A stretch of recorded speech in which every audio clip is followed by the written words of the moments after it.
जखमांवर मीठ चोळणाऱ्यांना सत्ता म्हणतात आणि प्रश्न विचारणाऱ्यांना बंडखोर म्हणतात. पण जेव्हा विद्यार्थ्याची स्वप्न तुटतात तेव्हा इतिहास सत्तेला माफ करत नाही. नमस्कार, आपण पाहता थेट वार्ता. देशात शिक्षण व्यवस्था खरंच विद्यार्थ्यांच्या भविष्याचा पाया घडवत आहे की त्यांच्या आयुष्याशी खेळ करत आहे? सध्या सोशल मीडियावर आणि विविध संघटनांमध्ये एक प्रश्न जोरदार चर्चेत आहे. केंद्रीय शिक्षण मंत्री धर्मेंद्र प्रधान यांच्या राजीनाम्याची मागणी केली जात आहे. काही कार्यकर्ते आणि संघटनांचा आरोप आहे की गेल्या काही वर्षात विविध स्पर्धा परीक्षा, भरती प्रक्रिया आणि पेपर फुटीच्या घटनांमुळे अनेक विद्यार्थ्यांचे मानसिक खच्चीकरण झाले. काही विद्यार्थ्यांनी आत्महत्येसारखे टोकाचे पाऊल उचलल्याच्याही घटना समोर आल्या आहेत. मात्र येथे एक महत्वाची गोष्ट लक्षात घ्यावी लागेल. विद्यार्थ्याच्या आत्महत्यांच्या सर्व घटनांसाठी थेट एखाद्या व्यक्तीला जबाबदार धरणे हा गंभीर आरोप असतो आणि त्यासाठी ठोस न्यायालयीन किंवा अधिकृत पुरावे आवश्यक असतात. पण हा प्रश्न नक्कीच विचारला पाहिजे. वारंवार पेपर फुटी का होते?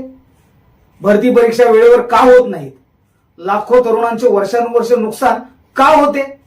विद्यार्थ्यांच्या मानसिक आरोग्याची जबाबदारी कोण घेणार? आज देशातील कोट्यावधी विद्यार्थी आणि बेरोजगार तरुण स्पर्धा परीक्षेच्या तयारीत आहेत. घरची परिस्थिती अत्यंत कठीण असताना देखील अनेक विद्यार्थी दिवस रात्र मेहनत करतात. पण जेव्हा परीक्षा रद्द होते, पेपर फुटतो किंवा निकाल लांबतो तेव्हा त्यांच्या स्वप्नांवर पाणी फिरते. हा केवळ राजकीय मुद्दा नाही, हा देशाच्या भविष्यासंबंधीचा प्रश्न आहे. जर शिक्षण व्यवस्था आणि परीक्षा प्रणालीवर विद्यार्थ्यांचा विश्वास उरला नाही तर त्याचे परिणाम संपूर्ण समाजाला भोगावे लागतील. त्यामुळे कोणत्याही पक्षाचे सरकार असो, विद्यार्थ्यांच्या भविष्याची तडजोड करणाऱ्यावर कठोर कारवाई झालीच पाहिजे. तुमच्यामध्ये पेपर फुटे आणि भरती घोटाळ्यासाठी जबाबदार कोण? विद्यार्थ्यांना न्याय मिळतो आहे का? तुमचे मत कमेंटमध्ये नक्की लिहा. मी आहे राजेंद्र शेंडे. आपण पाहत होता थेट वार्ता. पुस्तकात भविष्य शोधणारे हात रिकामे राहू नयेत.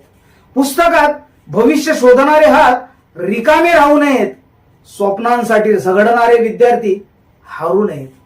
सत्ता कोणाचीही असो, शिक्षणावरचा विश्वास मात्र कधी तुटू नये.